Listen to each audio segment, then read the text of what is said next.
on the way to the pool, which is obviously a very short way, but everything looking good. We are looking good for my Saturday and my rest week. Resting heart rate normal. I feel completely normal. I really have good energy. One metric I really think helps a lot when you return to sport again after fighting some immune system thing is really wait until the point that I had yesterday that you get really restless, like really restless. You feel like cleaning the whole house, all those things that you definitely wouldn't normally. So those and extreme boredom. Extreme boredom is also a good physical sign, I feel, that tells you if you're ready or not. So right now we're gonna swim. I do have a 5K set that is really zero about physical, it's just about the mechanics. But I'll see how, if I have anything energy-wise, I shorten it, no doubt. But really look forward to swimming, really excited. Love swimming, love all of it. So really grateful that I can jump back in again. Patience definitely paid off. You can really tell that you get better. Probably a rule that I will use in the future. Maybe it helps you guys as well. Then coming back from sickness, one of the metrics is if you do easy session, it could be an hour bike, super easy swim, not the run first session. Bike is normally a really good option because let's say you do easy session and you should feel better throughout the session, I would say. And in the end of the session, like high mood, high energy. For example, now I did the 5K swim, and to be honest, I felt like I could do it again, which normally you can. It's also like mentally it was easy. The broken set of 8 times 500, even that one can be, when you're mentally a bit tired, can be a bit tricky. But no, not today. So it's really, that's probably a good metric. Felt amazing. I could have done the whole set again. Normally, cannot say that. So definitely helped. Session banked, 5K, felt great. Definitely back to 100% health, which is what I wanted and hoped for. But you never know until you actually do it. So today, light aerobic day, for sure 2 aerobic days. You don't go into intensity right away. You want to bang some good aerobic work, which you'll do. And now I will go to my favorite shop to switch out this cap here. Not a big cap guy, but I guess I'm becoming one. Because it's so handy to have the flipping microphone here. Slowly but surely transforming into the Sam Sulek with the cap. No, but we switched that beast out to the #1 brand clothing in the world. You will see. There it is. The #1. The coolest shop in the world. The absolute coolest running shoes. Oh my god, I could be in here every single day flipping. Awesome. This is kind of fairy tale me talking always. But in the end, when you talk about it, you want to be a Nike athlete. Like right now, of course, I'm aware you have no business even saying it, and it triggers some people. But it can hurt you to have a big dream and to manifest things, even to put it in a video like this, to actually talk about it, down the line. I see those things, I manifest those things. But I know, for example, to be in the conversation for Nike as an athlete, it's just, okay, you have this big dream that's all cute and dandy, for example. But like, how do you get there? How did other Nikes get, again, chatted to ChatGPT about it, obviously already. But like, okay, what are athletes of Nike's criteria? They're dominant in their sport. It's okay, how do you become dominant? All right, you gotta try to be a record-breaking athlete or try to get a world title to just be in conversation for Nike athlete. Okay, how do you do that? Well, you need this type of training, you need these type of numbers to run in 10K and 5K, these thresholds for the bike, these thresholds for the swim. And you break it down from there. And then, before you know, I'll have this beautiful Nike. You'll only see me Nike at press conference, anywhere. I have zero interest in anything clothing brand except Nike. I made the deal with myself now. Everywhere, unpaid. 0 cent from Nike, obviously. But from day one, you're just gonna see Nike. Nothing else. Every press conference, every Bob Babbitt that's coming. Dream big, right? So, only Nike. Look at these beauties. This is a beauty. But to be honest, I was already here. Check those out, I think. Look at that. I like the red one as well. I think this you might see before race week somewhere. So we got some options here. Those, but to be honest, I don't like this silver thing, so that's out the window. That's wifey. So we got option between those two. White, I mean, you have to keep it white. It's a bit tricky, right? This is the new Vomero 18, by the way. I don't know, I didn't like the old one. I actually have it here. You said wear it for walking, wasn't for running, but this looks nice and cushioned. Might be worth to try out. But I guess we're gonna be going with this bad boy, white or black. Let's start with the black one. So in the end we did go with this cap here, although it has this silver thing, but this was by far the best. The other one is more for sport actually. But here we're in the running section. Some of you guys asked for running shoes. Number one go-to for me, Invincible 3. I had the 2s as well. 3 as well. Yeah, amazing shoe for all my easy and long runs. Close to unbeatable for me. Then I have this one as well, but to be honest, I like Alpha Fly more. For me, it's better. This is a bit more direct for sure. I use it for my VO2 runs for like speed and more direct contact. That's the Vaporfly. They have a new one coming. That's the 3s. And then I heard very good things about. I tested it. This is my next one to get.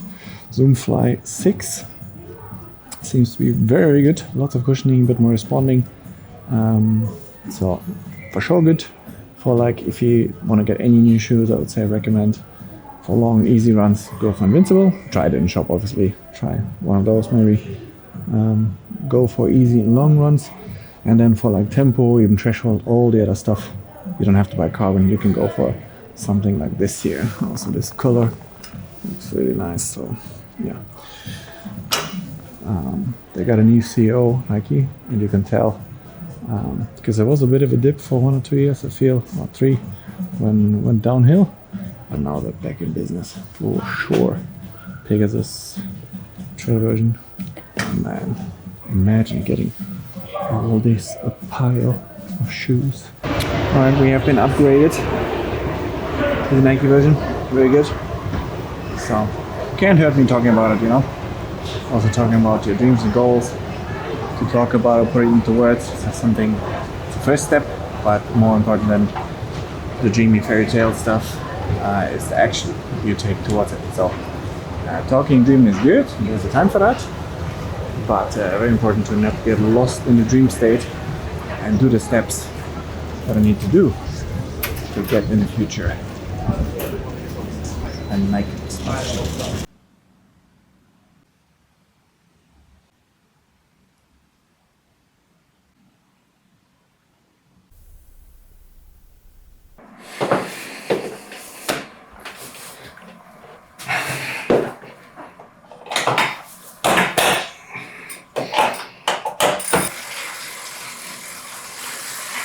Even missed doing the spin down calibration.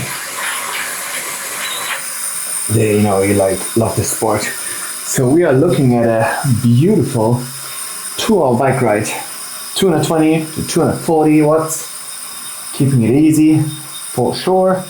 Some aerobic load and a beautiful 5k run off the bike, easy peasy. Then I stacked some good aerobic volume today, smart moves.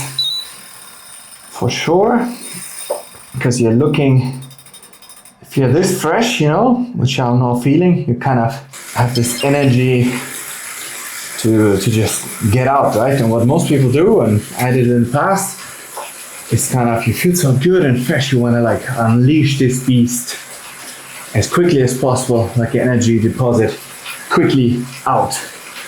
And especially when you're working, you're like frustrated or like something annoys you, and sport is kind of a great way of it. Obviously that's why we all do it, also to balance yourself.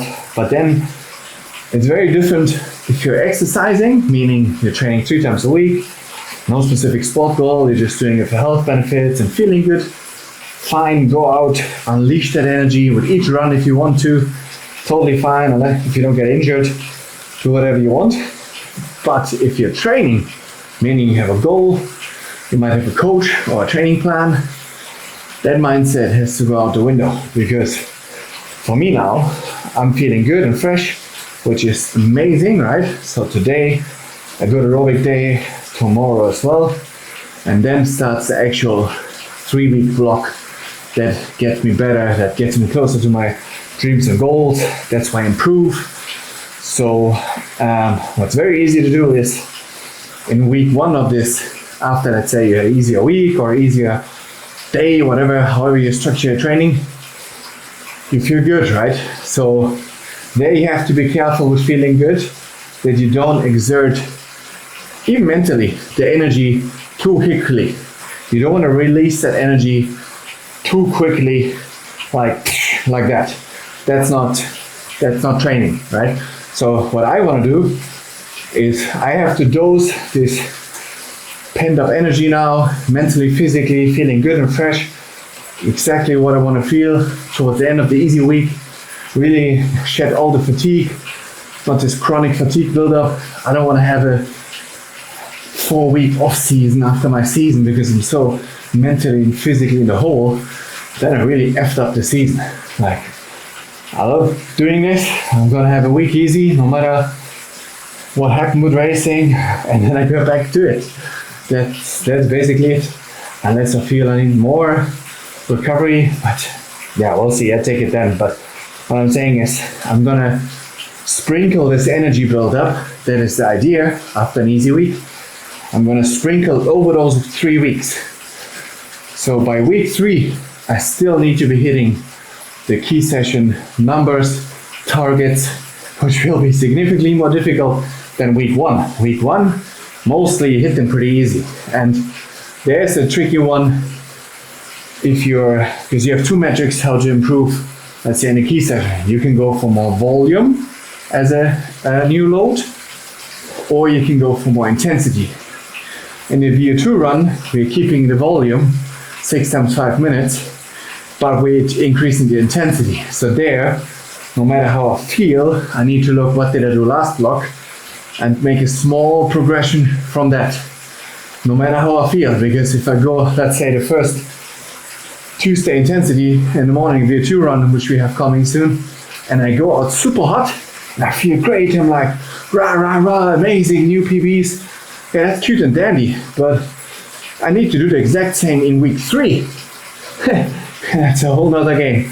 So, and even at the end of week 3, I can't like dose my energy in a way that I exert all the available energy mentally, physically in that given 3-week load time. Then a week of easy won't do it either. So it's really, and there's no real metric that can help you. I mean, you can look at the watts and the data and all that, and those you can use the metrics to link it with your feeling. How is your sleep quality? How is your appetite? How is your mood? Fatigue level, muscular-wise, system fatigue. Like, yeah, one sign that you're overcooking it is probably mood.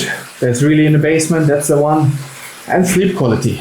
So if you're often waking up in the night or have problems falling asleep, can be a few things: dehydration, electrolyte, carb intake, eating too little, very common, all those. So if you can't sleep at night, have some carbs. It naturally produces melatonin. That's what I often do. It's mostly with me. In the past, I just lay there like an amateur. For years, I laid there in the night thinking about the purpose of life and my life. And those are all true thoughts, but they only came from under eating. So before you go to all this, oh, my job, oh, this is so tough. Yeah, chill the F out. First, go to the kitchen. If you're an athlete, go to the kitchen, have some carbs, eat more, and you feel you have crazy cravings, like insane appetite. Yeah, well, you're probably in the hole with calories. Just smash 1,000 calories in there, even if it's a bag of chips, and drink some sparkling water or something that has electrolytes, or like electrolyte drink, and then wait 20 minutes. If you're 20 minutes later, suddenly feeling like a super chat, and you're like, oh, not super chat, but like actually relaxed, like all those thoughts go away. You're like, oh, I can sleep like a baby. You go to bed and you sleep straight. Well, then you know all your mental gibberish, which I was an expert in, and that mental gibberish was all created by hunger. So what I'm looking here at is the IRONMAN New Zealand live stream. So the racing started for the Ironman race calendar. The first full Ironman is in New Zealand right now. Of course, we are cheering for Joe Skipper. I met him in Oceanside, really nice guy, and it goes a long way to just show love if someone is kind and all, and you don't look for this weird hierarchy within the sports, like the better guys don't talk to the younger guys. There's some weird dynamics going on, but very unlikely to find friends in the sport there because they're competitors, and in the end someone will take money away from someone else, so that might change things. But no, it's amazing. I haven't checked the results yet, how things are going, but I think we could have a look now. What do you guys think, who won? So I'm now 7 minutes in. Now I'm at 220 watts. Did the first 2 minutes just spinning 150 watts and then building up. So let's check the Ironman app. What we got here? There's the finish line cameras. No full coverage that I found, unfortunately.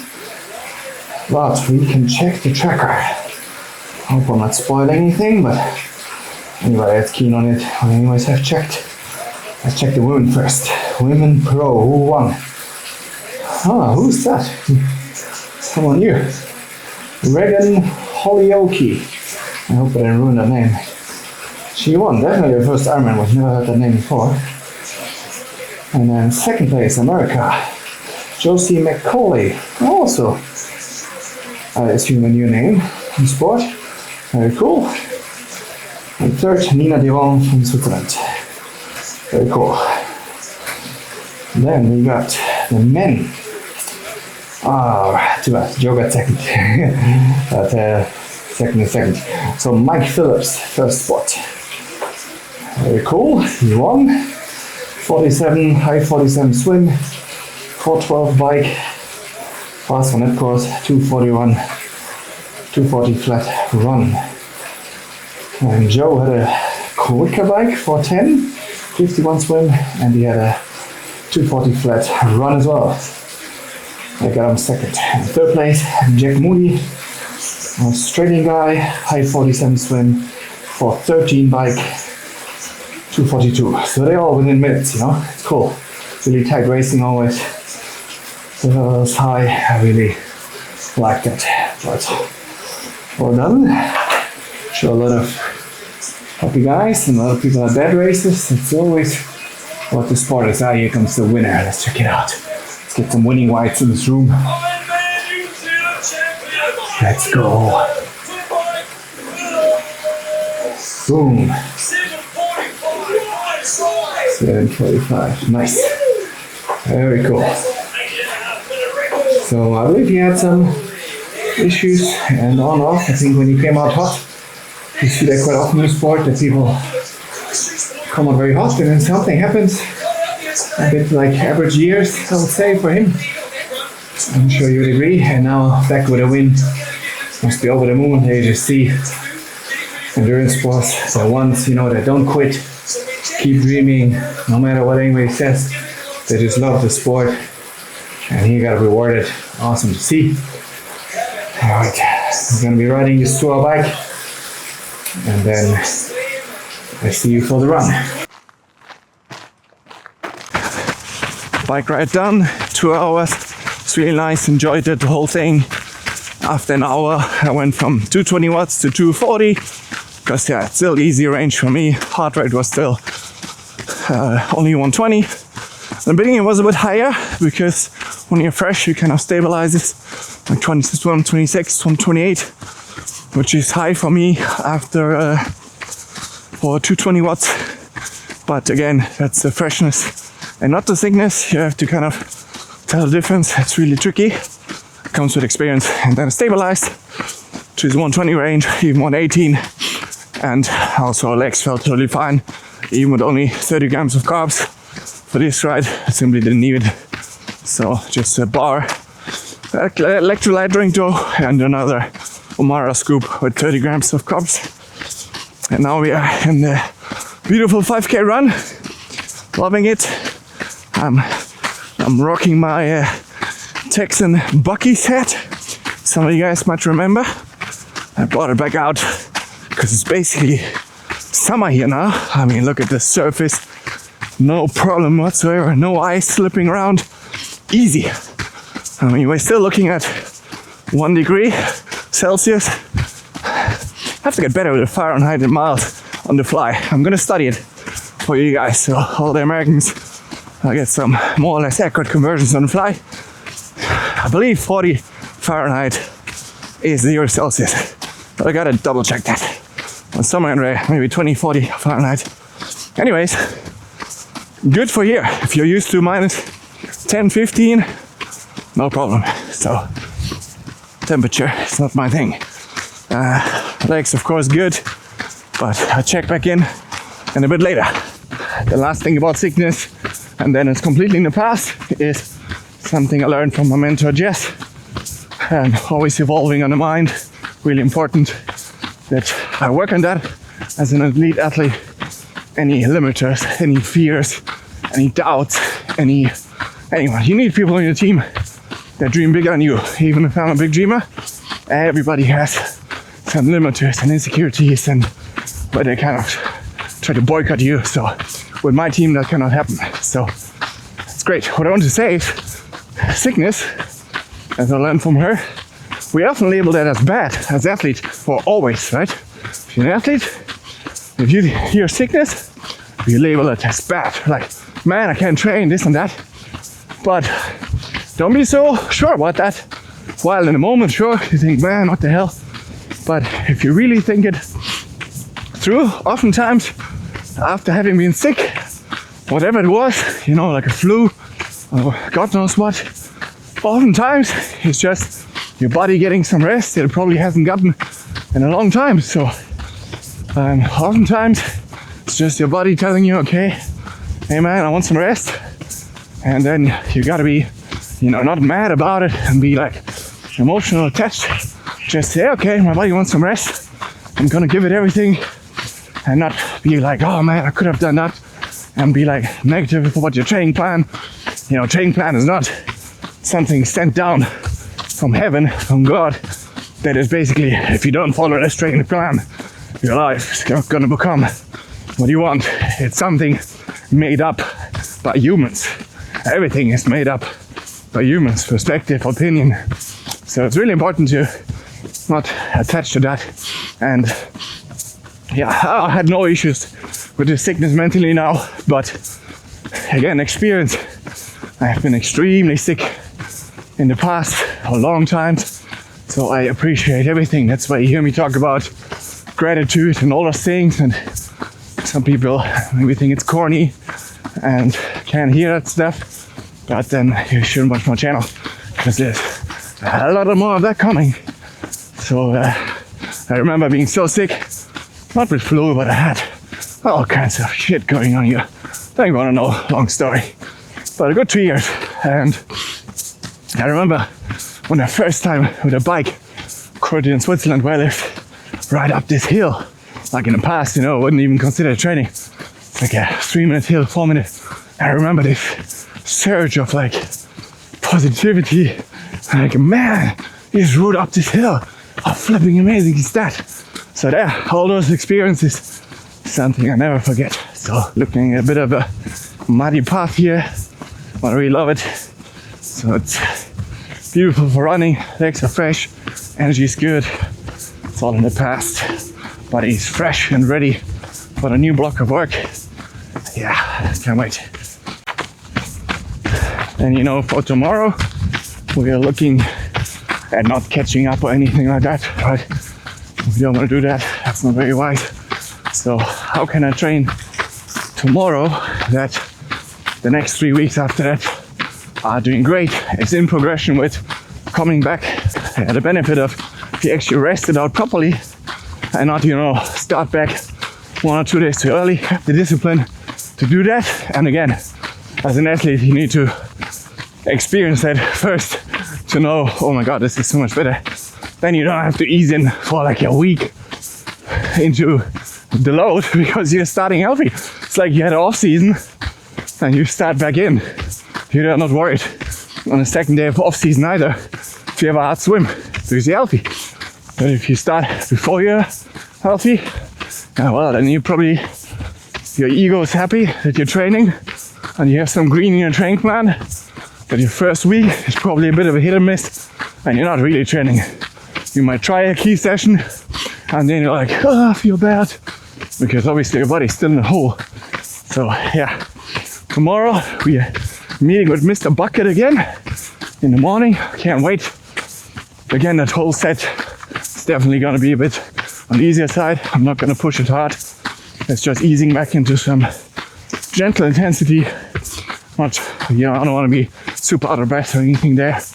So still the easy week, physically, mentally. But Mr. Bucket's gonna come back. If you don't know who Mr. Bucket is, well, you gotta see tomorrow. And after Mr. Bucket, we're doing a long run. And normally the long run for this week was planned at again zone 2, go up to 36k from 33 before. But since now I took extra days off, definitely not 36, but at 30 is never an issue. So I'm just gonna do a 30 and pace, heart rate, I go, nobody feels. But again, more important, I think, that I don't push this too hard because you're fresh, because the week is starting after that, the load week. So yeah, that's the plan for tomorrow. I hope you guys are well. Kick ass with your training, get after it, log in. Dreams are great, and goals are great, but unless you do it every single day, always, never sacrifice the volume of training for intensity. Really important. Don't drill your key sessions and then you're like toast for 3 days. Always think, hey, how can I run this key session, this long run, that I can go 300 days straight, that I can go 7 weeks straight. And that is the discipline. Going out and smashing it each time, that's not discipline. That's the ego taking over. And then you're not training. That's what the best guys in the world do. Because if you do that, you won't be consistent. Have a good one.